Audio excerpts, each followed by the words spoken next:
Tompoko lasy tompoko vavy ankafaliana indray no hitsidiana ny tokantranontsika tsirairay manaraka tsy tapaka ny fandarana sahila zao eto amin'ny MBS na eto amin'ny fahitalavitra izany na ihany koa amin'ny onjam-peo na amin'ny alalan'ny tambajotra tserasera. Androany amin'ity fandarana androany ity dia ny tenako Clémence Rarinirina Irery no miaraka aminareo eto satria tojo tsy fahasalamana ny namantsika Lilira Faralahy dia mivavaka sy mirary soa azy isika amin'ny herinandro dia antenaina fa efa tafaverina eto amintsika ihany ny tenany. Anahoana sy anahoana indray ny endriky ny fandarantsika ary amin'ity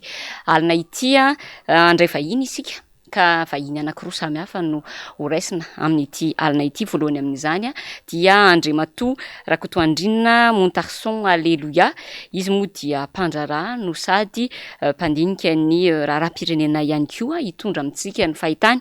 ireo vaovao politika malaza amin'izao fotoana izao. Faharoa aorianan'izay dia andray namana mpanao gazety isika, namana mpanao gazety avy any Morondava any iresaka amintsika ny vaovao malaza any an-toerana dia tsy iza izay fa dia Andriamatoa Patrick Rakotomalala. Koa mialohany andraisantsika ary ny vahin'ny voalohany toy ny mahazatra dia andehantsika anaraka fanadihadiana izay notsongaina tao amin'ny Royal News izy ity ary ahenoantsika ny hevitry ny sekretera nasional ny antoko TGV mikasika ny fitsipaham-pitokisan'ny gouvernement izay nataon'ny député sy ny feu mandeha ihany koa mikasika ny fametraha-pialan'ny filohan'ny antenimieram-pirenena. Raha sika izay fanadihadiana izay dia miverina eto avy hatrany isika mandray ny vahiny voalohany. Fampitandremana ny gouvernement no nataony solombam-bahoaka faranteo no ny tsy fanomezan-kasina azy ireo hoy Era Somarmak, mpandrindra nasionaly ny antoko TGV androany. Tsy fanapa-kevitra avy amin'ny filohan'ny antenimieram-pirenena mihitsy hoy izy ny androso ny fitsipaham-pitokisana ny gouvernement iny fa noho ny tsy firarahina an'ireo solombam-bahoaka. Tsy fanapa-kevitra ny filohan'ny antenimiera fa ny député zany misy zavatra tiany resahana, misy zavatra tiano ho ampitaina ho an'ny mpanatanteraka hoe misy zavatra tokony mba jerena kosa le mpanatanteraka satria misy zany misy ministre na ny prime ministre tsy mampanina amin'ny tenany zany eo amin'le fifandraisana communication tsy dia misy loatra, mety samy variana ny asany ka reny zavatra eny amiko dia zao hoe mitondra fampiferitreretana ho an'ny rehetrarehetra iny na ny député na ny mpanatanteraka hoe tokony ifampiresaka tsika raha misy zavatra tokony mitranga tokony mba mahafantatra ny tsirairay ary satria raha ihany no anatin'ny fitondrana dia nafinaritra hoe ny fampieno dia mifampiaino dia niravina moa le zavatra hatramin'izao dia nitanjona zany nataon'ny bureau national dia tsy iverenany reny intsony. Tsy tokony eritreretina araka izany ny fanesorana ny Kristina Razanamahasoa tsy ho filohan'ny antenimieram-pirenena hoy Era Somarmak. Ako mare antsika efa sahany présidente ny assemblée nationale zany olona niaraka ny tolona taminay zany mifampiresaka aminay foana zany fa anjaran'ny mpanao gazety ny manadiady fa za miteny aminareo tsy mbola misy eritreretana fialan'ny présidente ny assemblée nationale zany ary mbola tsy misy koa fandrosiana anazy hiala fa fanampiana raha amin'ireny zavatra mitrangy ireny ao anaty baiboly raha no tenan'izany raha va ny fitondrana miady an-trano raha ohatra ka tianao ny firenena mbola milaza ianao fa manohana ny filohan'ny rajoelina dia tokony asehoan'olo zany tsy fanilitiliana araka ny teneninao zany hoe misy sao dia manosika mihitsy zany hoe atao zay ampialany zany hoe présidente ny assemblée nationale zany amiko aloha tsy fotoanany zany raha fahitako anazy amin'izao zay koa zay mianaka efa niretsaka ary zay masamy teny zay sy izy anisany niaran'ny tolona teny nametraka n'izao fitondrana zao ary zany mbola masamy teny amin'le ministre rehetrarehetra jereo fa nisy tolona natao tato zay ne mampanelo an'ireo député reo zay no mampanelo an'ireo. Tsy lara-pamiana ihany koa anefa ny fandravana ny gouvernemanta satria vao maika hanatara ny fampandrosoana hoy ny mpandrindra nasionaly ny antoko TGV sady gouvernoura ny faritra Analamanga. Asorina ny prime ministre ary androany ohatra na ny ala mijera zany anolotra prime ministre vaovao anendry gouvernemanta vaovao ny fifidianana ne re olona amin'ny heritaony ary na izary ny tena tokony atao ny fifidiana gouverneur fa kosa zao ny zavatra misy hoe lasa lany andro tsika na fifidianana dia izay no tsy maintsy fandeferany rehetra hoe andao ara jerena tombotsoan'ny malagasy ny jerena hoe ino ny tantaraintsika amin'ny 2023 amin'ny asa vitan'ny fitondram-panjakana fa raha zao ny ala ny prime ministre tonga ny fotoana any amin'izao am'velo tsika mbola tsy tafapetraka ministra ohatra mbola tonga koa le ministra mbola nova ny kabineny koa de mba eritreretintsika fa lasa raha tena niditra tamin'izay tsy nazava tsy mifandevitra ny rehetrarehetra de tonga tany amin'ny ataoko hoe fasiaranana tsisy zavatra vita nyty fitonam-panjakana. Amin'izao 10 andro taorinina metrahana ny fitsipaham-pitokisan'ny gouvernemanta teo anivon'ny Birao Maharitra ny anteny miram-pirenena izao moa vao manomboka mivoaka amin'ny fahanginany avokoa ireo mpanohana ny fitondrana. Andriamatoa Rakotoandrina Montarson Alleluia faly miarabanao mivahiny voalohany ato anatin'ny fandarana Sahilaso amin'ity alina ity. Miarabanao Madame Clémence de miaraba ireo olona rehetra manaraka izao fandarana Sahilaso zao amin'ity andro anio ity, na ny eto toerana na ny any ampitan-dranomasina, ireo namana mantsakaiza maro samihafa mamerina ny arahaba ho anareo rehetra tompoko. Andriamatoa Montarson, ireo solombavam-bahoaka avy amin'ny antoko-tiako Madagasikara dia efa ela no miantso an'ireo député naman'izy ireo ny amin'ny hoe ilaina no nanaovana ny fitsipaham-pitokisana ny gouvernemanta noho ny tsy fahombiazana marobe izay hita eo amin'ny sehatra maro na eo amin'ny sehatra ara-tsosialy izany na eo amin'ny sehatra ara-toekarena ka mitarika fimenimenoana ny vahoaka malagasy. Ny herinandro lasa teo ara dia niara-nentana izy ireo nanao an'izay fitsipaham-pitokisana izay ka isany nanampy an'ireo député tim moa zany ireo député avy amin'ny vovonana IRD ka 500 zany izy ireo niaraka nanao sonia tsy tonga hatramin'ny farany anefa izany fitsipaham-pitokisana izany satria nolazay ny Birao Maharitra eo anivon'ny anteny miram-pirenena raha ny fanambarana izay nivoaka fa hoe tsy nanaja ny fitsipika ary tsy nanaja ny fenitra ihany koa. Hatreo aloha ahoana no nantikanao an'izay Andriamatoa Montarson? Tsara nametrahanao an'izay le teny mielo zay hoe efatra amin'izay nge ny député tim no miteny zay zany no azoko amin'tinana azy hoe tsy mety mihitsy ny fitantanana n'ity firenena ity fa alao asiana ny fitsipaham-pitokisana any gouvernemanta. Zay moa zany mba faniriny député tim zay fa ny zavatra nitranga nge talohan'ny herinandro lasa teo nisy tatitra navoaka ny Banque mondiale rehefa feheziny zay tatitra zay gisitra zany zao Madagasikara faran'izay mantra aty Afrique subsaharienne. Ina rapport technique zany fa tsy hoe émotion ohatran'le zavatra nytenenin'ny secrétaire national sa gouverneur Analamanga hoe izao tsy zay, rapport technique any nataon'ny Banque mondiale gisitra mantra indrindra ny firenena malagasy ary de tao anatiny zay rehetrarehetra zay fisehon'zay rehetrarehetra zay no nitranga ty fametrahana sony ity ary de tena tonga de fantatro ny olona rehetra sala amin'ny olona anankiray niara-nitsangana ireto député nanao sony 500 ny ilaina nefa 200 ary ny toanana raha ny eniko fitenin'ny député mety hoe fihetsem-po koa moa zany hoe mahery be noho izany raha fa najanona teo fotsiny lizy dia io ny zavatra nitranga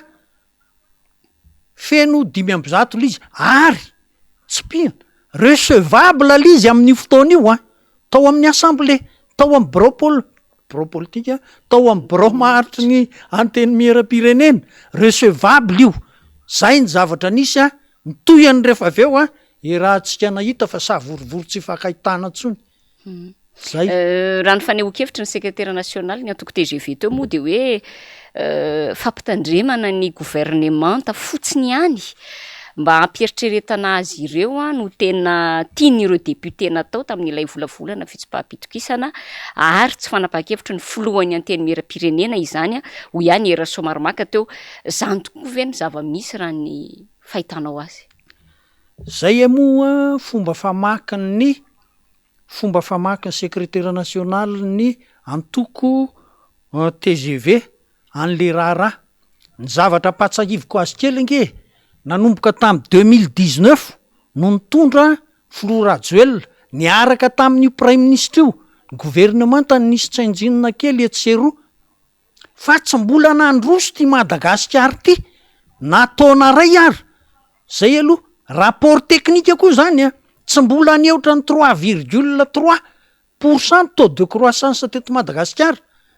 Zay nefa zay ny taux démographique raha voalatsaky zay zany ianao de fa hita fa mahantra satria ny fitombon'ny mponina betsaka no ny fitombon'ny arena de mazava ho azy me mahantra ny vahoaka de nanomboka 2019 20 21 22 ny sekretera nasionaly antoko TGV ngamba manana fidiram-bolo sy ny andamin'ite sy ny zavatra maro samy hafa miaraka am'le asany dozy hoe mety zao fa aloha itoy am'izao fa fanairana fotsiny ny zavatra iny tsy tompoko tena ambara fa zao tsy mahavo mihitsy le fitondram-panjakana tsy mivaly ny apetraky na ny FMI na ny banque mondiale efa tamy 2021 nge napetraky zany hoe ahoana nareo ve mieritreritra hampandroso firenena de tsisy fanjakana tandalana tsy misy mangarahara tsisy tsy fanjakana tsara tatana tsy misy ady amin'ny kolikoly fa ahoana de ny teny izy hoe aka zay manana arena kibony tany afaka hampandrosona ian'io aingana hatramin'izao androany anga nisy nitsangana reto solombavam-bahoaka reo mahavita manana ny fahatsapany azy ny vahoaka any amin'ny faritra misy azy ireo tsirairay avy ny fietraikan'ity fitantanana ny fireneny ity ary samy mahita nge ny olona fa me mahantra dévaluation nge mikrisy isan'andro vola io ambony inflation de me mahantra tsika fa ny pomba ny reto fitondrany reto hoe zay manana asy zao de mba aloha itoy am'izao ohatrohatr'zay nge ny lecturany amin'iny zay ny fahitako an'lizy fa tena rariny ary tena niainy ny vahoaka ireto solombavam-bahoaka reto matotonga tam'ireny fanapaha-kevitra reny rehefa nandeha moa iny fanangonan-tsony iny mikasika an'iny fametrahana fitsim-pahapitokisana iny de nisy ny fampanatsoana ny filohan'ny antenimieram-pirenena teny amin'ny arena ivandry teny niditra tsehatra hatramin'ny filoham-pirenena amin'ny fandaminana ny raharaha ary voalaza raha fa nisy nandritra izany fa nivaivana sy ny tsy fanajana ny ramatoa Razanamaso Kristina izay voalaza ihany koa fa latsa-drano mihitsy tao anatin'izany atao hoe fifanatrehana izany nanomboka teo no nisiny indray le fanambarana hoe miemitra ao anaty le fanatanterahana ny motion de censure ny député nisy koa ny fenandefa hoe ametra-pialana atao rinan'izay ny filohan'ny antemera-pirenena fa ny zavatra nisy de ohatrany nanambitamby azy indray tsy roso am'izany ny teo anivon'ny antoky eo amin'ny fitondrana ka de nanao fanambarana fanohanana indray ny filoham-pirenena ramatoa Kristina Razanamaso azo tarafina amin'ireny tranga ireny ve Andriamatoa Montarson fa miady atrano samy mpitondra saingy amplamina ny raharaha eto Madagasikara ve ny fiemorana tamin'ilay fanaovana n'le motion de censure sy iny fanambarana izay nambarantsika teo fa nataony ny filohan'ny antemera-pirenena teo iny raha ny hevitrao ny fijeriko azy aloha ry Madame Clémence tena tsy miaino ninina mihitsy ary tsy miantisipe ninina reo mpitondra reo fa zavatra tokony ho tsapany nge zany na any an-dapara nge izy tokony ho tsapany zany hoe misy zavatra ohatrohatro zao konkonona ary ny filazan'ny gazety ary gazety tsy pomba mimpanohitra aloha le gazety de milaza hoe misy mamadika ny filoha Rajoelina fa misy konkononana motion de censure mandeha zay ny fomba nytenenan'le gazety azy de zany zavatra zany de tsy vo antisipen'ny filoham-pirenena ny prime ministre présidentin'ny assemblée tokony efa niresaka latsana iny ngereo de efa tokony niresaka melohan'iny alarby iny de efa ny hoe ahoana ny fomba ifehezana an'ity ahoana hoe larby le izy zay vo nitsapoka latabatra zay vo nanivaiva olona ny zavatra nitranga nampitomany présidentin'ny assemblée nationale ary zao le fomba fifanajana mihitsy tsy manana an'izany reto olona atao anatin'ny fitondrany reto ka hoe toy ohatra ny valalakarona ve izy reo de mifanipaka ihany zay mihitsy ny tena izy satria zao tsy possible zany IRD zany hiara hitsangana anao motion de censure raha tsy nisy naprisika aloha avy any ananinaniny avy amin'ny IRD ihany olona ataoko hoe ndeha ataoko hoe telopolo zany antime sy ny indépendant de ny fitopolo ve zany ny ara tonga de nitsangana 70 individu tena idéal be zany fa matoa zany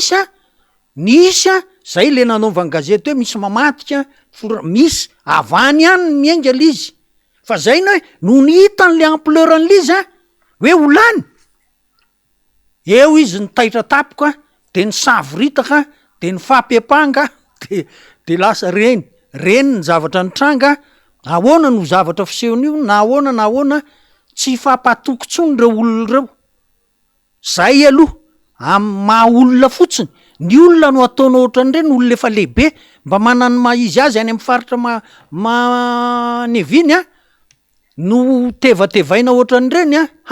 misy ralatery de ho hitatsika eo nytoyany moa fa za tsy de mino loatra hoe de ilaminy reo ary reto fanjakana nge zao tsy hoe mba manao zavatra hita maso azo tsapaitanana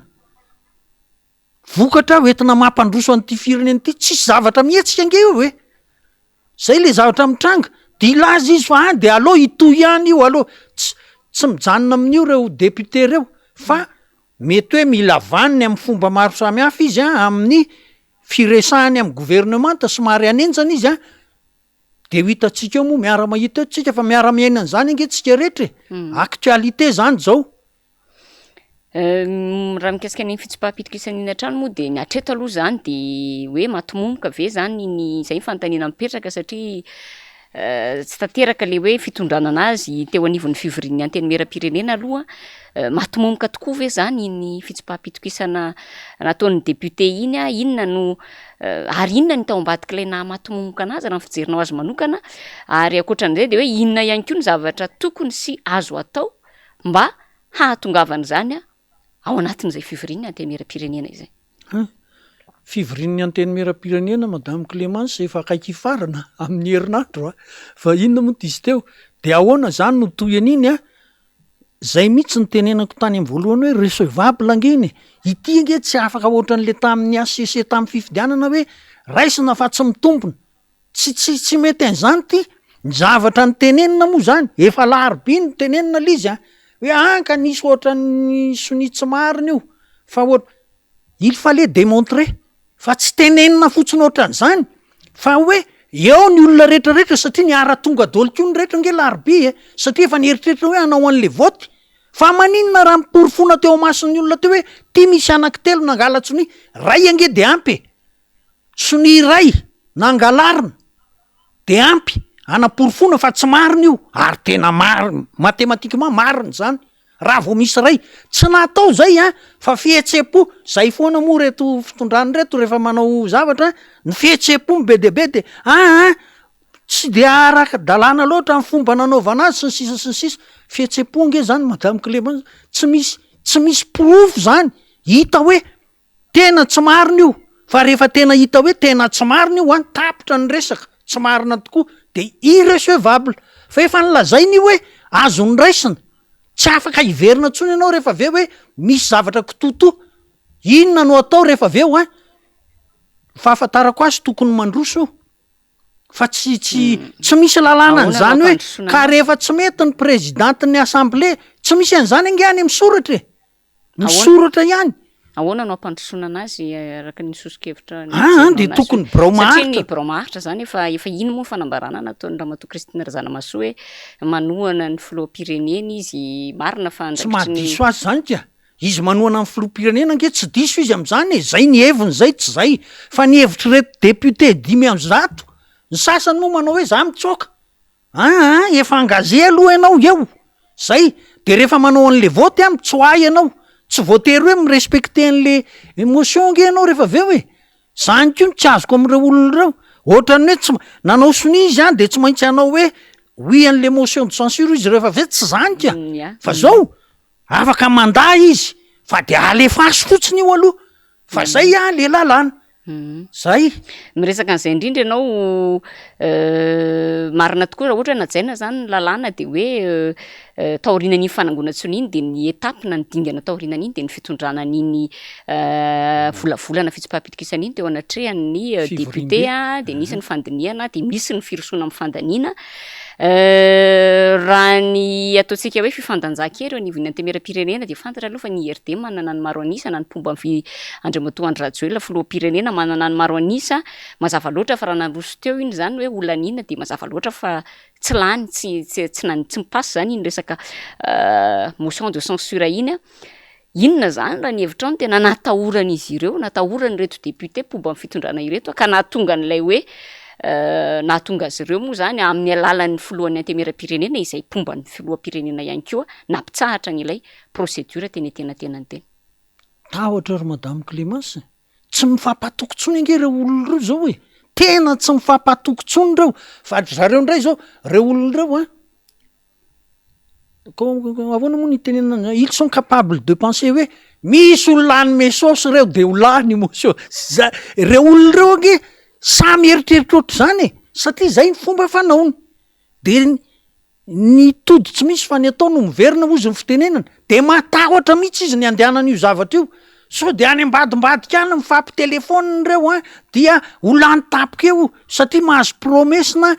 ko de lasa indray nisy hoe ay fantatray fa misy tetika kolokolo sy ny etsetreetsetra zay ny fomba fanaony ihany no mivoaka eo fa ny hoe filohan'ny antenimera manohana ny président Andry Rajoelina tsy misy anazy heviny zay manaja an'izay izy zay tsy misy olana mihitsy zany fa velao fotsiny le zavatra de fahazatoanana ohatran'izay tsy mety zany raha toa moa zany ka hoe mandeha iny fitsipaham-pitokisana ny gouvernement iny ka lany soma tsara eo anivon'ny antemeram-pirenena dia mazava loatra tsy maintsy miroso amin'ny fanovanan'ny gouvernementa ny filoham-pirenena fandravanany gouvernementa izay nambaran'ny secrétaire national ny antoko TGV teo fa hoe vao maika ampihisatra ny fampiodinana ny raharam-panjakana misy ireo mpanao politika milaza fa naovaina impirimpiry ary io gouvernement io satria hatramin'ny ny karan'ny filoham-pirenena Andry Rajoelina teo amin'ny fitondrana de fa imbetsabetsaka ihany zay nisina fanovana gouvernementa izay ka de misy mpanao politika milaza fa naovaina impiry azy izy io dia tsy misy antenana intsony raha ity fitondrana Andry Rajoelina ity inona ary ny tokony zavatra hitranga raha ohatra ka tonga hatramin'ny farany ilay resaka fitsipaham-pitokisana dre matombo tarson tena hitondra tombontsoa ho an'ny vahoaka tokoa ve zany tena mitondra zany aloha de sahako milaza an'izany satria maninona zao nge tsika miletika farafaratsiny tsika raha ohatra hoe vitesetsika hoe 2 metatra isaky ny 3 volana ny filetentsika mba farafaratsiny mba 10 centimetatra isaky ny 3 volana ny filetena fa ny filetena aloha raha io fitondrana io jerevo ary reny tenin'ny secrétaire national ny TGV eo ozy raha ravangeo gouvernement io ozy de anendry prime ministre de miandry 2 volana na 2 volana sy tapa fomba fiasan'ireo zany fa raha fomba fiasan'ny olona mpitondra normal tompona andraikitra herinandro zany raha ela de voatendry ny prime ministre herinandro de voatendry ny ministre ozy reo aiza koa no avitanana zany satria miady sezinareo menakavy fa tsy le zavatra olana mipetraka ny vahana hoe tsy misy mpitondra zao de mila mpitondra de aingana be ao anatin'ny tapabolana 3 semaines zany de voasolo gouvernement efa tsy aninina io ve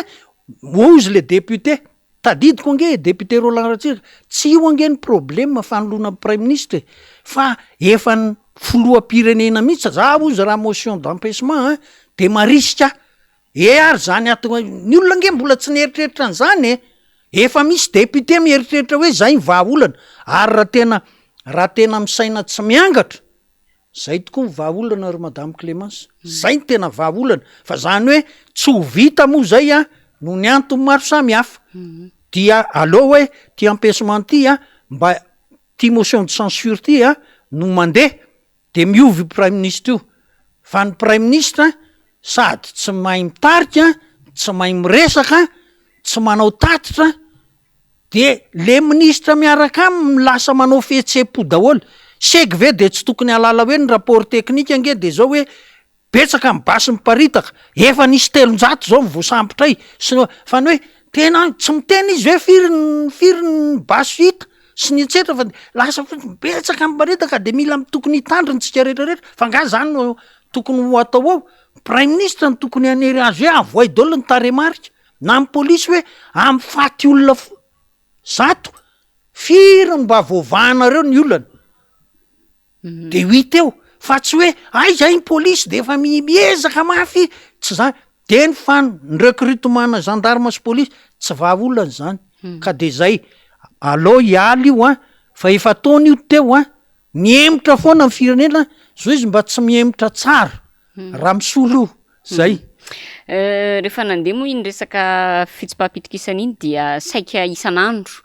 ahenona fanehoan-kevitra avy amin'ny mpanao politika, indrindraindrindra taorian'ilay nanafoanana teny an-dalana ny ovinavinana fitsipaham-pitokisana io ny antoko malagasy miara-miaingana ny MMM ohatra dia namoaka fanambarana nilaza fa tafiditra ao anatin'ny krizy eo amin'ny samy androm-panjakana isika noho ny tsy fanajana ny lalàna velona, ny tsy fanajana ny fisarahan'ny fahefana mpanantanteraka sy ny fahefana mpanao lalàna ary ny tsy fanajana ny asin'ny olom-boafidy ihany koa. Efa nilaza izany ihany koa Andriamatoa filoham-pirenena teo aloha Marc Ravalomanana tany Fianaratsoa ary nanantitrantitra ihany koa ny tenany fa tsy maro toerana intsony ity fitondrana Andry Rajoelina ity. Inona izany ny ndeto antsika hoe tokony ho vokatra izay fa nitsakitsahana lalàna izay ho an'ireo tompon'antoka rehetra amin'ity tsy fampandehanana n'ilay fitsipaham-pitokisana izay amafisina fa manaja ny fenitra sy manaja ny lalàna manan-kerity. Ka le izy ny fijeriko azy le hoe crise institutionnelle tsy de zay loatra ny famakiko an'lizy, crise du régime mihitsy, le fitondrana amin'ny ankapobeny mihitsy, misy tsy mifampatokontsony moa zany reo. Zao jerevo ny zavatra nitranga anamafisantsika an'izany, nisy solo-tenana ministera tonga teny amin'ny anteny-miera anao fanazavana ny tetikasa ray tolo-dalàna anankiray tsy netiny eno azy ny député ohatra ray zay de raha misy zavatra hitranga eo na io loi de finance io rectifien'ny député koa de hitondra fanazavana ministère ny finance de tsy eno reto député reto de makaiza sy makaiza ary tsika am'izay ohatrohatr' zany ange simulation fotsiny zany ohatrohatr' zao ny zavatra mety mitranga raha ohatra ka fa le régime mihitsy misy crise de confiance am'le izy mpiara-miasa olona tsy mifampatoko zany no hiara-iasa manomboka eto makaiza sy makaiza moa za eny iletika mafimafy kokoa zany tsika menakavy zao zay ny zavatra mitranga ka de zao alao andeha zay solution nge alao andeha voten'io motion de censure io ao nareo mietsika miaraka zay fahaizanareo de mety makany amin'ny tsy any amin'le tsy am'le hôtely etsy tany eto be tsony angamba tsy hoe efa misy hôtely be dehibe indray no azo ale fa de fantatra ngio fa tsy olany na alefa ary fa mba hoe najaina aloha misy semblant de respect de la loi misy ohatrohatran'izay hoe mba fiezahana nanara-dalàna fa de narahana ny fanapa-kevitry ny 5% fa de ho ataony voty de mihetsiketsika daholo de tapitra lizy de tsy lany de io mitehaka daholo izy menakavy de ohatr'izay zay ny tokony ho izy. Ya ajantsika eo ny firesahana an'izay vaovao politika amafisina ihany fa isan'ny mafana ary mbola mafana hatramin'ny androany ity resaka fitsipaham-pitokisana ny gouvernement nataon'ny député ity ararotina ihany ny fivahiniananao tanaty fandaharana Andriamatoa Montarson te hanontany hevitrao mikasikan'ny resaka autoroute satria am'izao fotoana izao ihany koa de isan'ny miteraka fifanoheran-kevitra eo amin'ny député anankiray de tsy iza fa député Roland Ratsiraka sy ny ministre ny asa vaventy ity resaka autoroute ity taorian'ny fanehoan-kevitra ity député ity fa de hoe fampiasonana indray ity fanamboarana lalambe mikodana ity ambarany ihany koa fa de hoe finiavana te amoaka vola ao anatin'ny kitapom-bolam-panjakana no anaovana an'izany etsy andaniny isan'ny vaovao malaza ihany koa am'izao fotoana izao ny hoe rehefa jerena nefa nataterana le autoroute dia tanimbarin'olona izay vo noketsaina no lasa totofana am'izao fotoana izao nefa raha malala ny fahasahiranana amin'ny resaka famokarana eto Madagasikara resaka vokabary isika manahoana sy manahoana ny fahitanao an'izany fanehoan-kevitra maro samihafa sy izany zava-misy rehetra izany raha mikasika an'ity resaka autoroute ity. Tena marina ny tenin'ny député Roland Ratsiraka nanatrika teny avoloha izy MOU io memorandum of understanding natrehany teny zany memorandum of understanding zany nge tsy mitondra makaizy sy niavina fotsiny zany hoe anao lalantsika ohatr'izay le soni zay fa tsy misy support document tsy misy document manaraka zany hoe tia description le autoroute atao na ity plan misy ny semahan'le autoroute tracé an'le autoroute miala eto Antananarivo makany Tomasina tsy misy ny DUP tracé ara moa tsisy de tsy nisy ny DUP mipreparena tsy misy ny fampiresana zay fetimboan'le projet miresaka amin'ny olona aloha rehefa hoe hita ny sema hoe ino ny tracé de resahana meloa ny olona reny satria ianao anao DUP hoe atao utilité publique ty tracé ty ka de milaza aminareo meloa tsy vola vonona tsy ny tracé vonona tsy ny description technique vonona autoroute ahoana za moa teto efa nyteny hoe toatra n'le lalana etsy andrano be vava makana bypassny Tokyo nge ty autoroute ho atao ty de imezan'ny olona tsy efa isy casseur de vitesse satria zao eto tsara sotra lizy président no miteny eo atsara sotra de mamakivaky makatia talata ny volonondry aty ampivoatanàna nge zany le autoroute ny autoroute nge par définition miala tanàna mihitsy mba azahoana mandeha aingany de anao aty ampivoatanàna misy casseur de vitesse ka raha eto tsara sotra ianao no andalo ny sabotsina mena anosy avaratra talata ny volonondry casseur de vitesse valo vao tonga ny talata ny volonondry inona my maha autoroute an'izany à 2 voies koa izy président normalement à 3 voies minimum ny voie fahatelo le amin'ny à droite indrindra voie de dégagement raha sanatrika misy panina tapoka le tomobile leny fa tsy afaka mijanona ao anaty lalana fa mivoa rapide moa le à gauche de zany rehetrarehetra tsy mirindra araky ny tokony ho izy ary ny tena hitako tao anaty internet ankeo de nresaka hoe ny bailleur de fonds no amme 20% ngamba le anjara fanjakana tsy vola zany tsy vonona ny tracé tsy vonona fa hoe 80 km tsisy an'izany il y a 1000 manières de faire le tracé hoe aloha aty Ambomanga kely io mandeha de any Ambomanambola de mivadika any tsy de misy tanàna be de be ny fomba anaovana an'izany fa izy moa efa mifidy hoe any talata ny volonondry de ivadika any Andaingo de ohatr'izay ka zay le izy tena maro de tsy tena tsy autoroute selon la définition du président et du ministre des travaux publics ity zavatra ty fa tsy normative de ny teny mihitsy monga ministre hoe fenao veny nianatra mampalahelo ohatrany somary fijery koa azy ohatrany tsy de mendrika loatra le fampiresahan'le solombavam-bahoaka sy le ministre zany nianatra anyty nianatra nge le ministre ny travaux publics hoe ingénieur ny travaux publics izy eno zany fa tabahoaka zany fa zao koa mba teneniko zara motarsony neto no miteny madame Clémence tsy zay ingénieur rehetrarehetra nge no mahay sahala mitenen'ny olona hoe misy dokotera vao tonga ao amin'ny toerana anankiray de mandeha ao tondra zaza marary sy ny antsetra de mampime tonga doziny olo tsy mahay io dokotera io olona tsy nianatra miteny hoe tsy mahay io dokotera io de ohatran'izay hoe za nianatra an'io de ny zavatra hitako ny anaporofoko am'izay mantsy hoe hafahafa nanao ny lalana izy nakany Ambodratrimo iny amin'ny entretien na lalana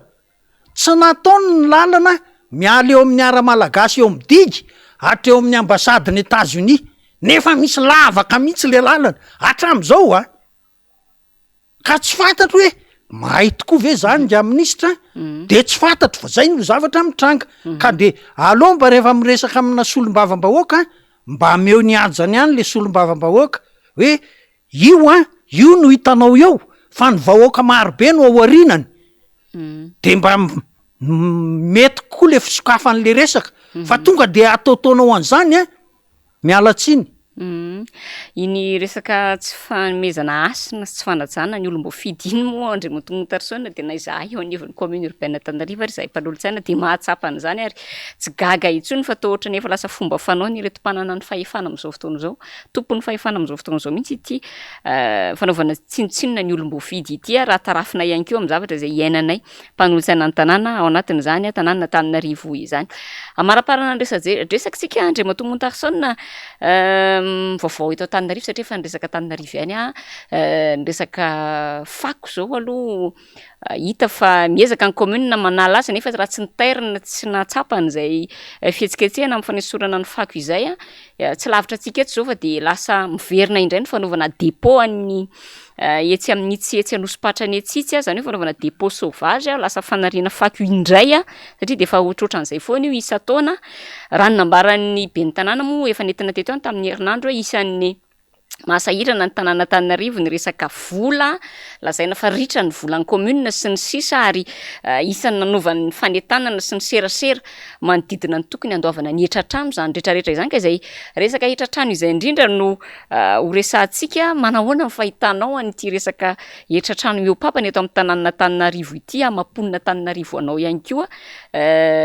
sy ny fiatraikan'izany a eo amin'ireo tokantrano izay ianao ihany koa ao anatiny na ireo tokantrano izay fantatrao ihany koa mikasika an'izay resaka za de misaotra ny tompo a fa madame Clémence conseiller municipal no eto anatrehiko zany hoe mahafantatra zava-misy kokoa ao anatin'ny commune io fa zao nge ny tsy azoko indrindra aloha satria fiakatra le etratrano FPB zany misy a 100 300 400 de gaga hoe fa ahoana ny natongavana amin'ny fanapaha-kevitra ohatr'izany teo anivon'ny conseil municipal tanàna zange mbe fa conseil municipal madame Clémence fantatro ny fombafomba an'izay fantatro ny fombafomba rahana marina aloha fa hoe tany amin'ny commune rurale zay sy ny sisa fa misy fombafomba be fa fototra tokony ny aingana aloha de zao nenana-karena ve ny mponina Antananarivo sa nenahantra fa ny mponina teto Madagasikara aloha feny ozy ny banque mondiale hoe gisitra tsika zao eto Afrika mahantra daholo arin'ny tombo any atsimo moa mitondro amatapitrisany ny eto Antananarivo tsy lazaina tsony ny fahantrana fa zany hoe samy manilika any eo ambaravarana ozy ny fitenenana fa me mahantra nge ny olona ny etra-pakarinao ahoana ny tokony fomba ahitanao an'izany kady zany ary raha ny zavatra fantatro de hoe ny SMGD no foronina anao privatisation le odo io fanga zany ny privatisation tena entité hafa mihitsy angeny natsona fa tsy hoe io ihany de maka administrateur de nareo menakavy ihany de 30% ny recette amenany SMGD de io fampizarana prise illégale d'intérêt zany tsy ara-dalàna zany ary ho afaka eo anao monsieur Naina fa mbola azo iverenana aminao sy ny ekipanao ray manontolo mipiasa raisinao mipiasa ny commune ihany no asainao manao an'le asa raha ny fahafantarako azy fa ny 30% ny recette lasan'ny SMGD amin'ny fomba ahoana ny mahamarina an'izany mba teneny hoe zao mahamarina an'izany raha motarisona de zany ray no mitsangana ery ampivoatsena ery manao hoe marina re vahoaka fa andre matonaina andre tsy toaina de tena marina mihitsy fa raha tsy zany de zany anao ohatran'le baba netiny zordirana keo amin'ny commune taitrareo dozonareo coup de com zany nareo nge miseho azy na com hatram'izay fa kay satria ny com nataonareo de tenen'ny olona am'le hoe fake check-in hoe demi vérité misy apahan-kely marina fa tsy marina daholo ny aorianany zay ny fomba fanaonareo fa rehefa nataon'le olona hoe le réalité nataony ianao no nyteny hoe teo amiko raha misy any aminareo de nampiarin'ny olona zay no entin'ny olona teo aminareo ary de hoe anao fotoana ary ny vahoaka n'Antananarivo anatitra ny azy tsirairay eo nareo no mikoropaka fa zao mba misy mpamafanalana aveo misapanana ambodimita sy ny diga fa fako fotsiny am'le caniveau iny atraty amin'ny makisiny tsy misy an'izany efa amam-bolana enim-bolana 20 volana nge zany plastika sy taratasy daholo iny fa io mery io tsy mahafantatra akory ny asa ataony madame Clémence il ne connaît même pas son rôle zay mampalahelo amin'izy io moa tsy fantatro hoe zay fa tsy nisy mera-mbola tsy nisy hatramin'ny 80 taona zay tsy mbola nisy ohatran'io kosa aloha zay kosa aloha de sahako milaza an'izany fa de ho hitatsika eo re zany ry madame Clémence fa de zay no azoko ambara amin'iny de mankasitraka anao ihany koa ao anatin'izay fitondrana n'izay fanehoan-kevitra be deaibe zay marobe zay satria teo moa tsika nyresaka momba ilay fitsipaham-pitokisana resaka momba ny autoroute ihany koa isika ary nyresaka kely momba n'izay raha ny tananarivo izay isaorany ianao Andriamatoa Montarsson ny vahiny tato anatin'ny fandaharana Sahilasy zao tsy haiko mety misy meko 2 minitra ianao amtinana n'izay mety voalaza na ilazana ihany koa izay mety mbola tianao ambara akoatran'izay zavatra efa noresantsika tato anatin'ny fandaharana teo izay. De misaotra ny Madame Clémence, Madame Lili moa tsy teo misaotra azy amin'ny fanasana ho eto amin'ity fandaharana Sahilasy zao ty tamin'ity andro an'io ty nyresahana n'ireny zavatra rehetra ireny. De ho an'le olona ny teny hoe mba teneny fa tafa ohatry io fampakarana ny etratrano io. De zany teny azy reo hoe misy fomba nge famalinana io mamaly nareo hoe tsy zakanay rety fa mba ohatrohatry zao de manao échange na correspondance ao de ohatrohatry zay fa tsy hoe tonga de mananina ianao fa mbola procédure lava be io voanina nganay na afaka herintaona de miala. De zay ny tenenako an'le olona fa de miteny ny afatra reo hoe lazao hoe aenao mihitsy io etratrano io fa tsy zakanay vahoaka n'Antananarivo fa vahoaka n'Antananarivo tsy nitombo arena akory tato anatin'izao firenena mahantra zao de mirary soa ho anao Madame Clémence sy ny fandaharana Sahilasy zao mirary soa ho an'ny vahoaka rehetra nanaraka izao fandaharana izao tamin'ity andro an'io ty. Mankasitraka tompoko lahy, misaotra tompoko vavy. Mankasitraka tompoko. Ivadika loha hevitra hafa isika rehefa aveo fa mialohan'izay dia andeha aloha arahantsika ity ao anatin'ity fanadihadiana ity ny mbola fiandrandrany vahoaka ny fiverenany filoha Marc Ravalomanana eo amin'ny fitondrana ama ny olan'ireo vahoaka malagasy na ireo izay nifanena taminy teny amin'ny lalam-pirenena fahafito teny na ihany koa ireo izay nanatrika ny kongresy ny antokotiko Madagasikara tany amin'ny faritra Hotomatsiatra tany Fianaratsoa tany dia samy niray feo ny amin'izay avokoa ka de izay no hoentintsika ao anatin'ity fanadihadiana ity miverina eto isika rehefa aveo mandray ny vahiny faharoa.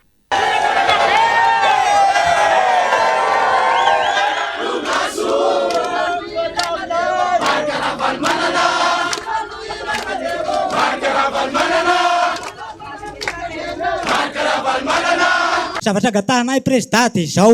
nizaly agay hatamin'ny alanao tamin'ny fitondrana zay ka mangavy anao mba hirosaka draiky fa handany anao 100% agny lalangigny agny fa mizaly agay amin'ny vitin-zezika ny safadriam-pahalemana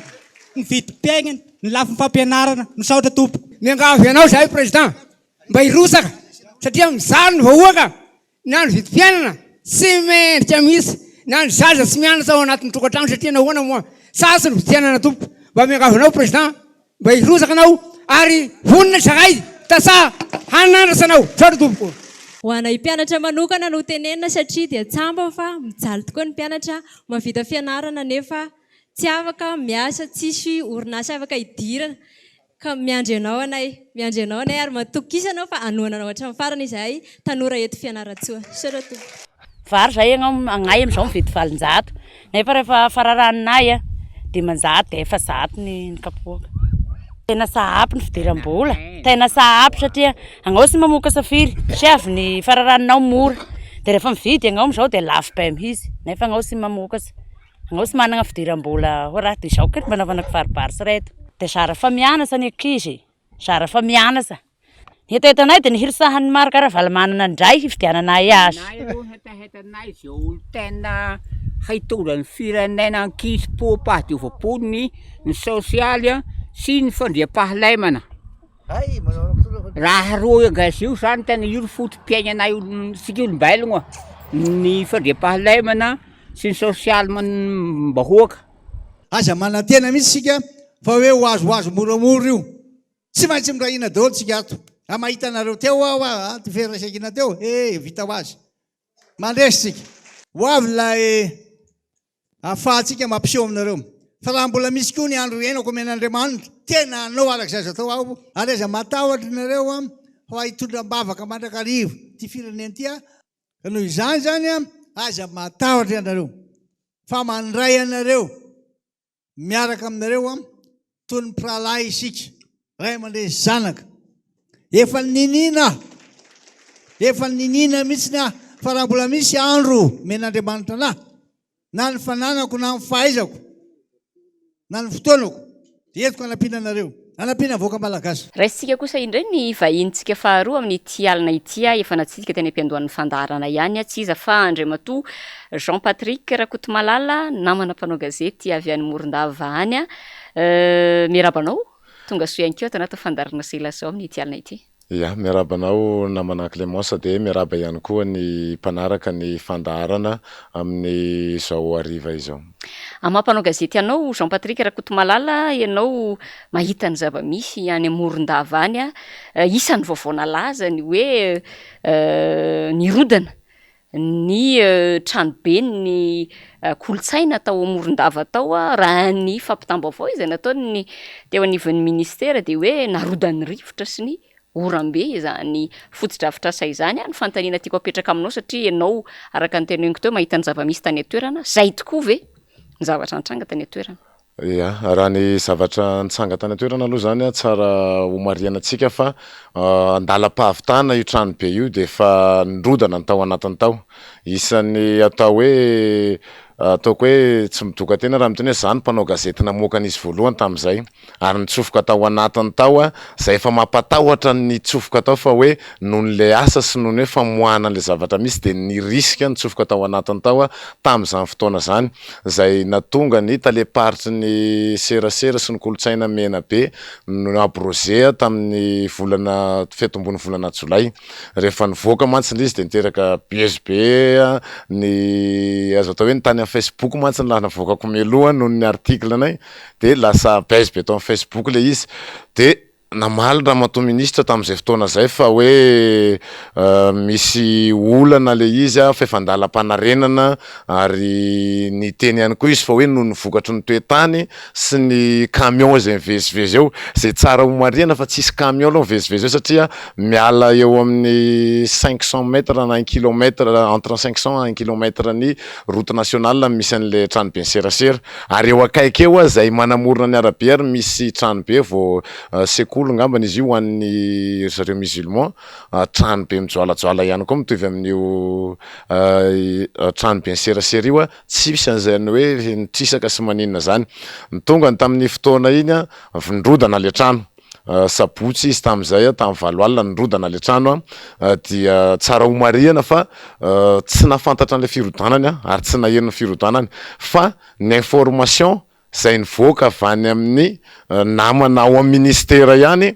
no nafantarana hoe nirodana le izy dia interdit ny maka reny indrindra fa iza zay zany no information nalefa tany amin'ny délégation ny direction régionale ny serasera sy ny kolotsaina dia za moa nefa naheno an'izay dia niezaka nanao recoupement ny ary nieritseretin'ny ministera angambany tamin'izay fotoana zay fa hoe tsy maintsy isy aheno ary tsy maintsy isy amoaka io dia ny alina n'iny ary ny zareo dia namoaka n'le taratasy tsisy soni nilaza fa hoe narodan'ny rivotra sy ny orana tsy haiko zay tatitra tonga tany fa tamin'io andro tsisy orana tsisy rivotra ao Morondava misy orana fa mizara zany le toetany misy toerana misy mahazo orana kely dia misy tsy mahazo mihitsy dia tena tsisy orana zany fa orana pitipitika nisy fa tsy tamin'ny toerana io ary maraina dia efa nahazo sary zay maina tsara manodidina an'le izy nilaza ramatoa ministra fa hoe no ny orana ary ny tena ny zavatra nilazainy tao anatin'le communiqué koa zay nilaza izy fa hoe efa teo am-panarenana ny tranobe ny entreprise nanao an'izy ary nisy fitaovana tototra ary tao izy zay tsara homariana fa tsy afahana niditra tao satria nkaliana hazo le plafond satria efa nanao an'izao le plafond dia nkaliana hazo tsisy asa nandeha zany tao fa fefena le izy rava zany ny tranobe ny kolotsaina sy ny serasera dia inona zany zao ny toyany tiako antaniana hoe mangigina fotsiny amin'izao ve le izy sa hoe efa misy zavatra mihetsika eo amin'ny toerana efa miezaka manarina ve satria raha nitatitra fantatra dia hoe vola amina miliara maromaro no nanaovana ny fanamboarana sy ny fanarenana ny fotodrafitra sahina inona ny zava-misy ny toerana amin'izao fotoana izao sady hoe fefena ve le toerana sa mipetraka na vela mipetraka fotsiny zava-misy zany aloha hatreto de mifefena le toerana de tsisy nininna mihetsika aloha hatreto fa raha ny tokony ho izy ao anatin'ny izy io zany zay efa nisy fotoana ihany koa moa zany ny tenenako an'izay hoe tokony narodana izy tamin'izay fotoana zay fa narodana ho azy moa le izy narodana ho azy le izy de hatreto zany tsisy nininna mihetsika ao na ataontsika hoe rary ary ny ahiko ary de le hazo moa satria ohatrany tsy de nahita fera tao moa zany za fa le hazo ao koa raha iko isy angalatra nefa rany satria somary mitokana kely izy le campus universitaire eo akaikiny eo mbola tsy miasa de very fanamora velona aloha zany ny ataontsika hoe ny mpisehatra eo anivon'ny kolotsaina ary eo ihany koa ny zay ao anatin'ny serasera satria natao hoe omena nefa ny tsy misy ary hatreto de tsisy fiatsehana le izy de very ihany fotsiny ny milara latsaka kely. Araka andresanao teo niteraka buzz le izy marina tokoa fa ny anaty Facebook de tena mandeha miparitaka vetivety ny vaovao teraka resabe tany anatin'ny tabajora serasera raha ity firodana ny tranoben'ny kolotsaina sy ny serasera ity fa manahoana kosa indray nandraisan'ny vahoaka ny Morondava zany hoe ireo indrindrindra ireo manodidina akaiky an'ilay fotodrafitrasa rehefa nahita sy naheno hoe rava le fotodrafitrasa izay nandaniana vola be. Araka ny fanadihadiana natao aloha zany teny toerana dia ireo mponina manodidina aloha zany de hoe normal le izy raha nirodana satria betsaka ny sibizina soumon zany aloha tao hitan'ny olona de mipetsaka ihany koa zany malahelo hoe zavatra natao sady mba hoendrika ny tanàna nefa de nirodana fotsiny de lasa miteraka fako ho an'ny commune rurale ny Bemanonga indray le izy amizao satria ao anatin'ny commune rurale ny Bemanonga mantsy misy an'le izy de very fanahy mbola vela hoe teo ny surtout ny tanora eo amin'ny sehatry ny kolotsaina eo ihany koa ny zay eo amin'ny resaky ny serasera ihany koa ary tena malahelo zany ny olona ny am'izao hoe tsy alao ve natotona tany amin'ny Dabara io vola io toy zay ny lanina fotsiny io satria isan'ny ain-dehibe an'ny faritra mena be io tohatrany Dabara io ary anisany mijaly an'izany ny commune ambany vohatra ny Bemanonga zay misy ny fotodrafitrasa io dia betsaka zany nitatsany teny hoe trano zay natao tsara loko nefa tsy vita akory nefa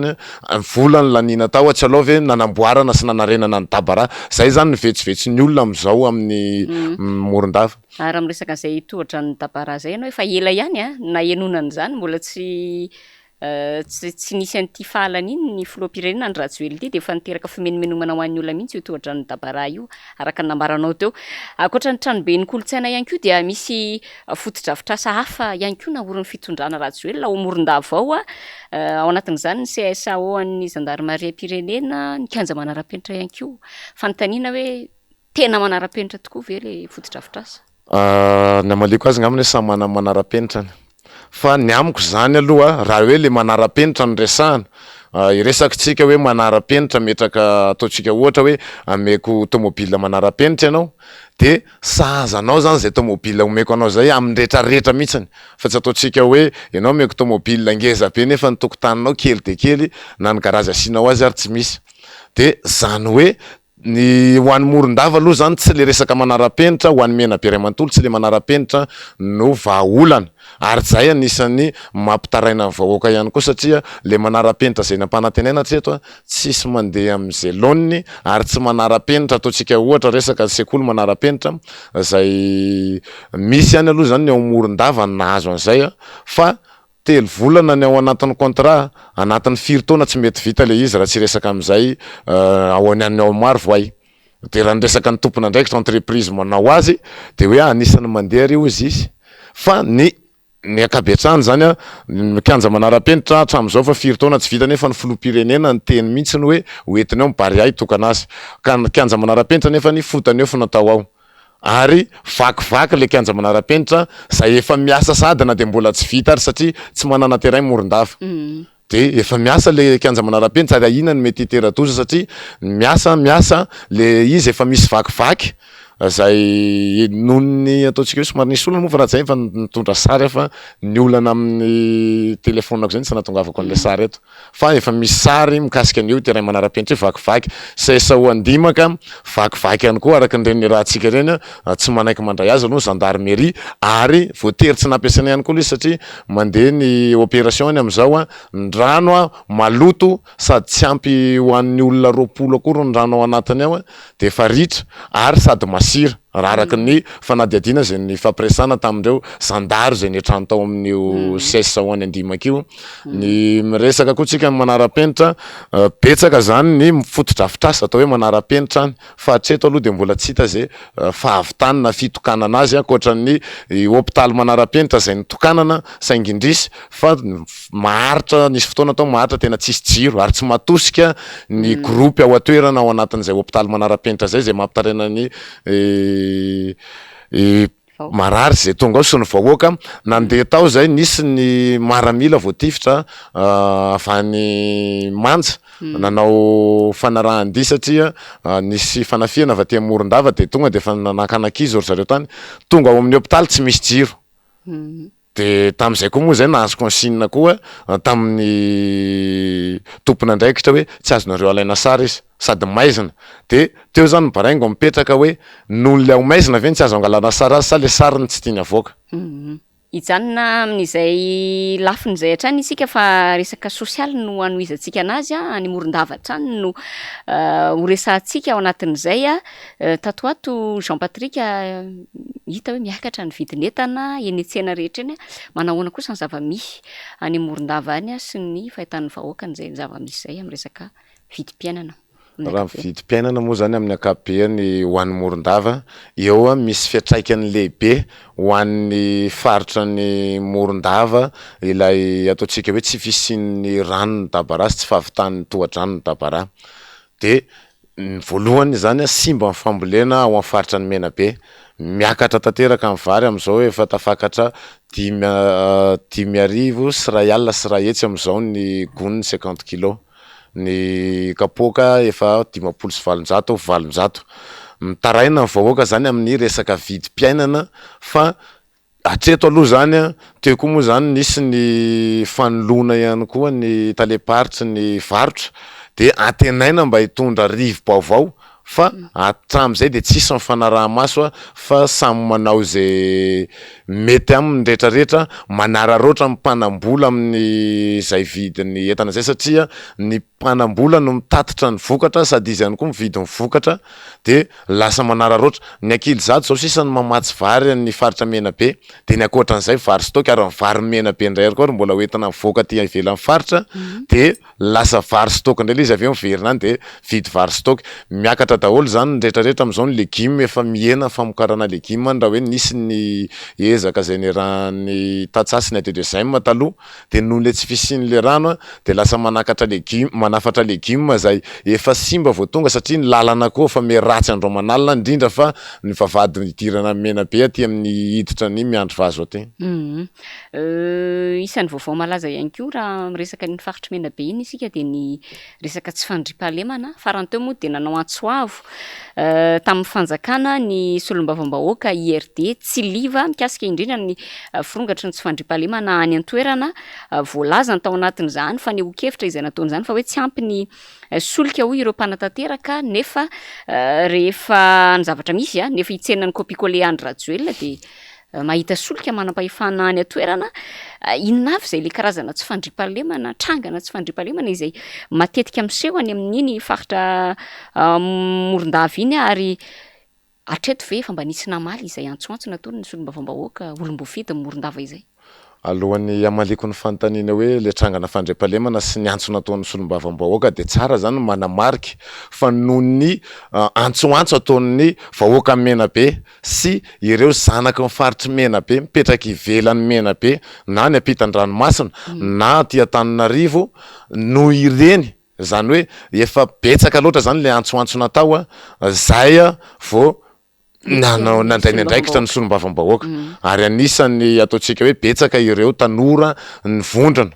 manao antsoantso amin'izay hoe tsy fandriam-pahalemanao menabe zay tsangana tsy fandriam-pahalemanao de efa hita daholo ny rehetrarehetra na hatramin'ny resaka mpangaro posy ary de efa tonga any am'izao nefa taloha tsy nisan'izany tao menabe fa ny tena loza de ny alatra maso fanapahan-doha ary fangalarana zazavarira mivakitrano moa fa tsy lazaina tsony fa de misy isan'andro ny vakitrano na de misy ary niezaka ataony ny mpitandro ny filaminana zay lakotsiny fa tena miezaka mpitandro ny filaminana singaniko manokana zareo anivon'ny polisy pirenena ny gendarmerie pirenena fa ny olana de zao tsy ampy ny fitaovana ho an'izy ireo nisy tompona ndraikitra nandalo tany zay tsy tononoko nametrahako fanontaniana tao anatin'ny point de presse tamin'ny nisy gendarme maty tany tamin'izay fotoana zay de nivaly teny nantaniana hoe fa ahoana niezaka ataonareo amin'ny famatsiana fitaovana satria andeha anaraty ilay zandary na ny maramila na ataotsika hoe radio ifampiresahana talkio ohatra tsy ananany zareo nefa ny am'le zone tsisy réseau ny fitaovana moa fiarahana mafantatra ny tomobile tsara sy ny tomobile raha de arentirety aty Antananarivo fa tomobile zara raha misy anankiray roa ampiasaina any amin'ny faritra zay na amin'ny akabeany zany tsy ampy ny fitaovana any de rehefa napetraka fanontaniana iny de aveo nanao mpimaso rangarainy hoe alao tsy resana le tsy fampiny fitaovana de nalahelo satria betsaka reo rahalahy mpitandro ny filaminana ny maty namana akaiky amin'io de nalahelo tena tao anatin'izay fotoana zay nisy ezaka nataony ny tompona andraikitra teo aloha ary tena hoe ataotsika hoe tena nafana tao anatin'ny distrikany Mahabo fa voalamina ihany le resaka fanapahan-dosindra fa ohatra ny arakaraka na voalamina iny nanalana an'le tompona andraikitra zany hoe ao amena be zany zay tompona andraikitra mandray andraikitra de alana zay tompona andraikitra mandray andraikitra de alana indrindra fa ny eo ampitandro ny filaminana ny akony ataotsika hoe antso nataon'ny solombavam-bahoaka dia ataotsika hoe nisy akony ihany aloha le izy satria mandeha ny opération am'izao tonga tany ny lieutenant colonel Faneva ary atreto de anisany antsoantso ataon'ny vahoakany menabe am'izao fotoana zao ny hoe maninona navela marary sy mijaly ary sahirana amin'ny tsy fandriam-pahalemana ny vahoaka zay vao menany fanafody amena tompona andraikitra mahavoafehy azy ary irariny vahoaka menabe ary nametrahana ny lieutenant colonel Faneva au commandant groupement any zay zany raha ny ataotsika hoe fanadihadiana atao satria za moa nidina tany Belotsirotsirbina mihitsiny nanao ny fanadihadiana mikasika ny resaka opération satria misy ihany koa zany ny tsy faly am'le opération de mandoto an'le tompona andraikitra manao an'izay raha zay ary mifanjakana tonga de mirecule avy hatrany amin'ny décision zay mampandroso ny zavatra anankiray ihany koa vokatra an'izay ataotsika hoe antso nataon'ny solombavam-bahoaka zay ihany koa zany dia gaga ny olona hoe fa maninona hatramin'izay izy tsy niteny de ireo zanaka amin'ny faritra zay maneho hevitra indray ary ny lasa ohatrany hoe lazaina fa maneho vaovao tsy marina maneho vaovao ratsy ho amin'ny menabe fa maninona hoe vaovao ratsy navoaka amin'ny menabe nefa ny vaovao ratsy fenao amin'ny menabe de ny tompona andraikitra moa miteny an'izay hoe fa maninona nareo tsy mamoaka vaovao tsara de zay zany anisany akony ihany koa fa ny tena ny antony aloha zany ny antony mahatonga le tsy fandriam-pahalemana ihany koa zany eo aloha zany le olany Dabara ny tsy fananany tanora asa fa bajaja sy posy no fanianany tanora ao de efa saturé le bajaja sy posy lasa mananao foana le tanora tsisy koa ny fanatanjahantena noho le terrain manara-penitra tsy misy ary ny tena zavatra fototra lehibe avy amin'ny fanjakana dia tsy misy tompona andraikitra aloha zany apetraka ao aka complet raha mametraka izy zao préfet ny Morondava zao mipetraka ao tsy manana SC tsy manana adjoint rehefa tsy eo ny préfet ny Morondava de chef district ny Mahabo no par intérim sady chef district ny Mahabo izy no par intérim ny préfet ny Morondava ary ny zavatra mampalahelo de tsy manana be ny tanàna ihany koa ny reny vohatra ny faritra menabe akoatran'ireo be ny tanàna zay tsy mitovy hevitra ny fitondrana sy noho ny ady atrano ny samy TGV mampara de gadraina na any amoronana dossier de ny reny vohatra ny faritra lazaina fa hoe averina satria tsy lany ny candidat-panjakana de hoe averina fa misy olana le vahoaka nefa ny adidiny indray zany no sazina merina an'le fifidianana fa le fototry n'le olana tsy avoaka an'le fitsarana hoe inona fototry n'le olana tao anatin'le fifidianana iza ny tokony mendrika sazy tao anatin'le fifidianana ny vahoaka ny fantatra ny vokatra nisy fa tsy nety amin'ny fitondrana le izy de le vahoaka indray ny saziny atram'izao be da be na ataontsika ohatra hoe subvention an-sekoly avao amin'ny commune mitsika ao daholo satria tsisy conseiller anao délibération an'izany de mampalahelo zany hoe vahoaka efa mijaly miady amin'ny sakafo mbola miampy an'le tsy fandripahalemana ihany koa ny orana tsy misy nefa ny tranobiary lazaina fandrotan'ny orana le resaka fanapahan-doha iny isan'ny vaovao tena mampalahelo tokoa satria teo alohaloha teo de sesisesy be io resaka fanapahan-doha io ary marobe ireo niaran'izay zavatra zay inona mety tena natonga n'ity karazana tsy fandripahalemana vonon'olona matsiravina nahazo vahana tao anatin'ny distrikan'ny Morondava ity faritry Menabe ity inona tena antony natonga an'izay tena antony moa zany rehetra sa mametraka zay fanontaniana zay ary mezaka ihany koa ny tena manao fanadihadiana zavatra anankiroa mivaliny fa alohan'ny amaliko an'izay mamela ianao iteny kely an'ity zavatra trangana izy ity satria isy ifandraisany amin'le antony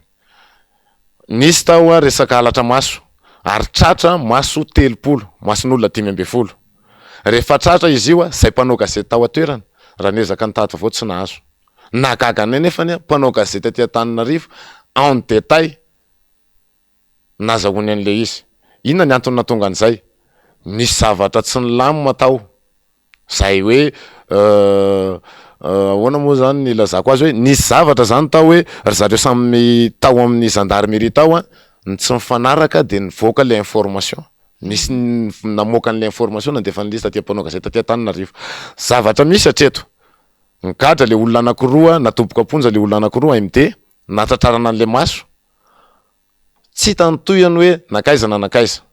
fa mifantatra aloha zany de nisy maso avato Menabe avao Menabe tamin'ireo maso reo tratra reo de misy koa avy any faritra hafa ary misy masona vahiny satria namarinina tany amin'ny mpitsabo mihitsy le izy zay nafatarana azy hoe vao maso le izy ary misy masona varira ihany koa tranga mampalahelo alohany amaliko an'le anao misy trangana varira zay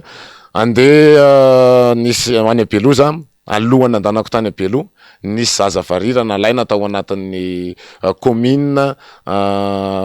ambanivohitra ny Bemanonga ao amin'ny Fokotany Andranomena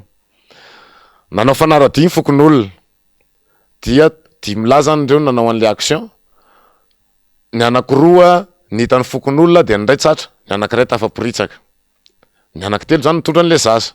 io anankiray tratra io dia nanaraka an'le izy akaiky zany tratra izy amin'ny enina de natolotra mpitandra filaminana ny valo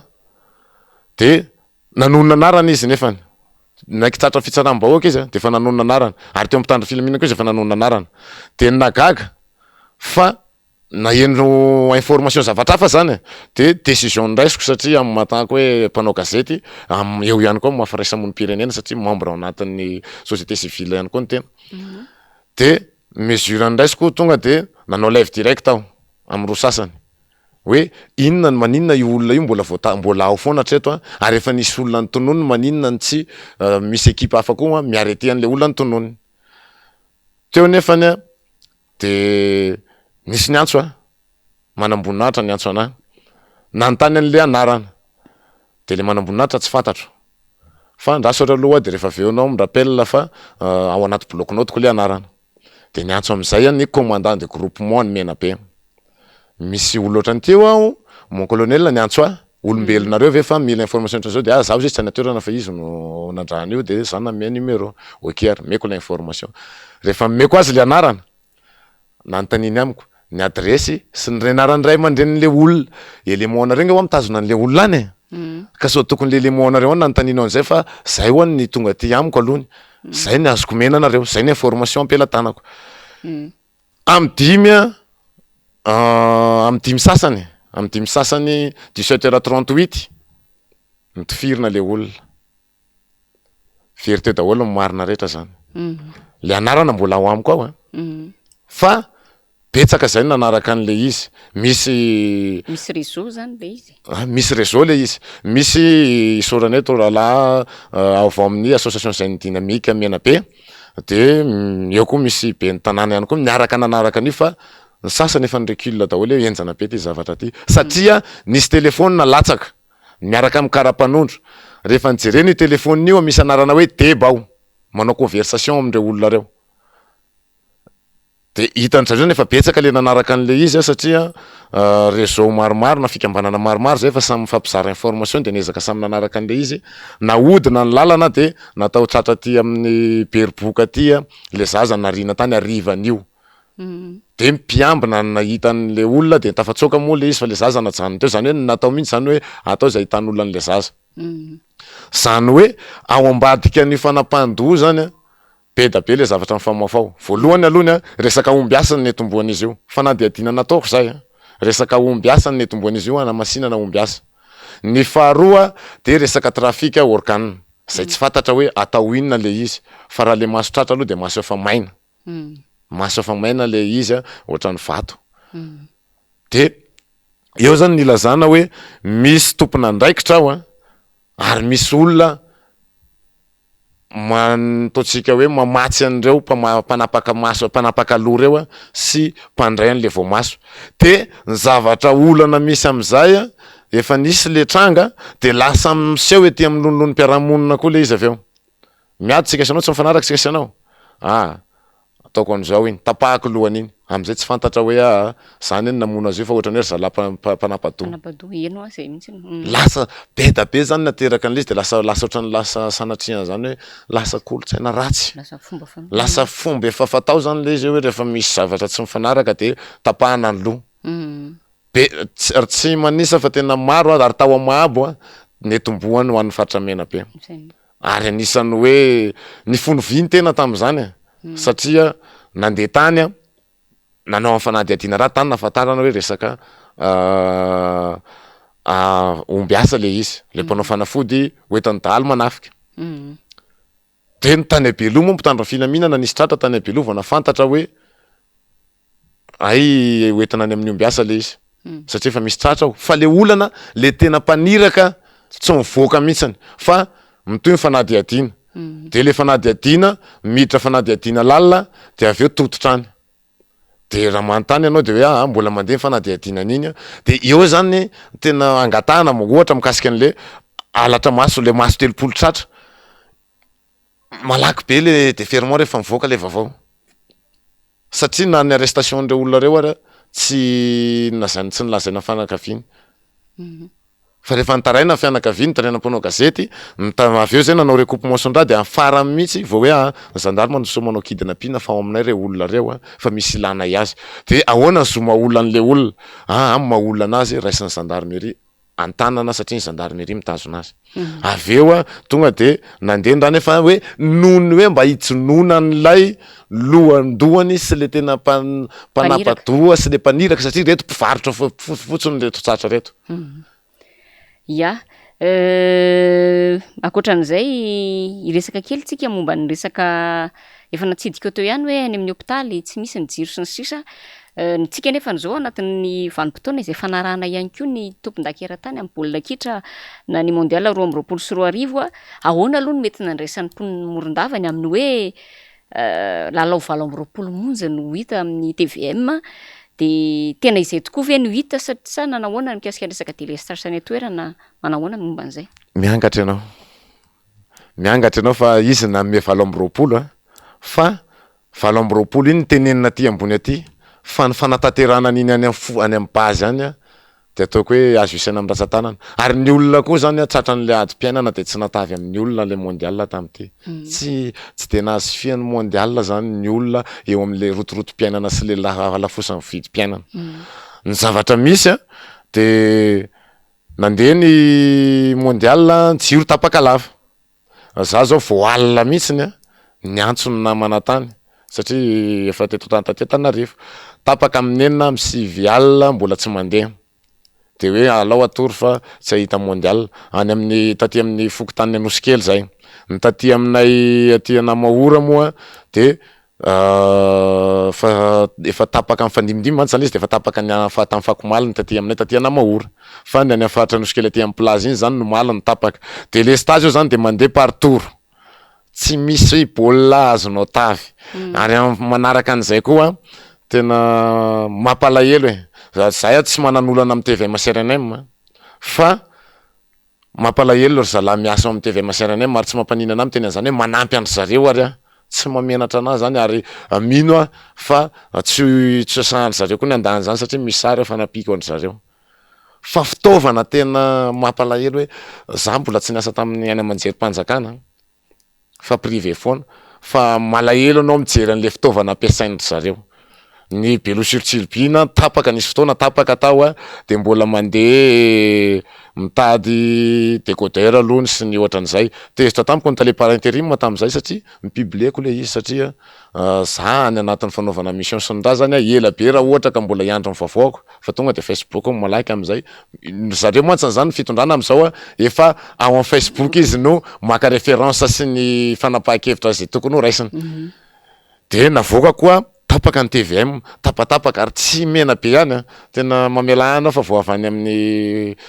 faritra ny Anosy iny aho Androy nandalo tao Betroka koa de nandalo tao amin'ny TVM Betroka tao de nalahelo mijery ny zavatra misy kay mitovy daholo kay rehetra rehefa TVM CRNM tsy manana zany hoe mondial zany tany zany fa ny zavatra nisy zay nga mety zay koa ngamba mety tsaina zay koa ngamba ny ambadika ny délestage satria magaga fa nandeha festival teo zay an'ny député de tsisy ny délestage zay nazahoako menazy tamin'izany satria navoakako ilay fangatana demande ny azoko le fangatana demande nalefa ny tany amin'ny ministère de nle sibera nanaovany azy no menaseny hoe izy namea nefa tsy ny sibera namea an'le izy fa torio mantsy an'le sibera raha ohatra ka namenareo anamariny eo fa tsy mimena zavatra tsy mimenareo anavy eo de minesevan'olo anareo anazy zany fa rehefa nalao izy itory atsika fa za tsy amoaka ny sorsako mihitsy raha tsy am'le raha farany namonao écran géant mizara telo miady atrano aloha zany TGV mampara am'izao amena be mizara telo zay tsy tononoko eto izy amitarika an'izy izy amitarika an'izy nanao ny taty amin'ny ilany écran géant de nanao koa ny taty amin'ny ilany écran géant fa ny olona efa tsy de miraiky am'le mondial de sady ny olona koa zany gaga hoe fa maninony reto miady atrano ohatran'io ary zareo samy zareo tsy mifanaraka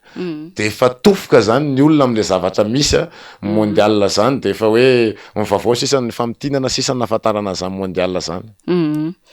efa natsidika oto ihany resaka politika kely ianao teo ny amin'ny hoe misy ny ady atrano eo amin'ny samy TGV fa politika ihany koa no resantsika satria farany teo nisy mifitsidera zay natao Andriamatoa Marc Ravalomanana tany an-toerana marina fa hoe tsy tena hoe naharitra ny fandalovany tany na izany na tsy zany te antany hoe nanahoana niahiko n'izay fitsidiana izay satria raha ny resaka ianao teo resaka tsy fandriam-pahalemana isika resaka délestage lavareny olana amin'ny resaka social ihany koa amin'ny resaka famokarana ny problème an-dabarasiny sisa manahoana ny mety akon'le fitsidiana izay nataona ny filoha teo aloha Marc Ravalomanana tany an-toerana manoloana indrindra n'izay fahasahiranana ara-tsosialy izay nianjady amin'ny vahoaka ny Morondava sy ny any amin'ny faritra Menabe Ray Manontolo raha ny akony aloha zany ho an'ny faritra Menabe de tsotra velom-panantenana mivoaka amin'ny Menabe satria tia ny tsara ampifantariko anao Clémence azonao jerena zay Menabe resany ny filoha ankehitriny tao faritra Menabe Ray Manontolo tamin'ny fifidianana teo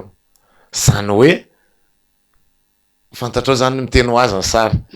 de nasakanana ary ny filoha Marc Ravalomanana nandeha tany an-toerana dia tsy navoasakana ny olona izany rehetrarehetra zany fa ezaka moa zany hoe nandamina ny tompon'andraikitra sy ny rehetrarehetra fa ny olona de namenitra ny arabe namenitra ny toerana zay nalehan'ny filoha Marc Ravalomanana nanomboka teo amahampy moa zany nanao couverture ny fandanany fitsidian'ny filoha tany de mitaraina amin'ny filoha ny vahoaka mitaraina amin'ny filoham-pirenena ny vahoaka amin'ny filoham-pirenena teo aloha Marc Ravalomanana ny vahoaka ny Menabe Ray Manontolo amin'ny tsy fandriam-pahalemana ary indrindra ny dabara satria de tena natsiaro ho an'izay indrindra ny ao amin'ny distrika Mabo sy ny tapany Atsinanana ny distrika ny Morondava zay ny tena nitaraina hoe afaka anamboly zay afaka ny velona zay afaka ny aina zay amin'ny alina ary zay ny amin'ny arabe matory fa mafana tamin'ny fitondranao fa am'izao zay tsy hitanay tsony zay asianay ny lohanay taraina ny olona fa le fitarainan'ny olona kosa zany de hitanao soritra teny amin'ny tavan'ny olona hoe velom-panantenana ary zareo ary ny antsoantso de hoe mirotsandra ianao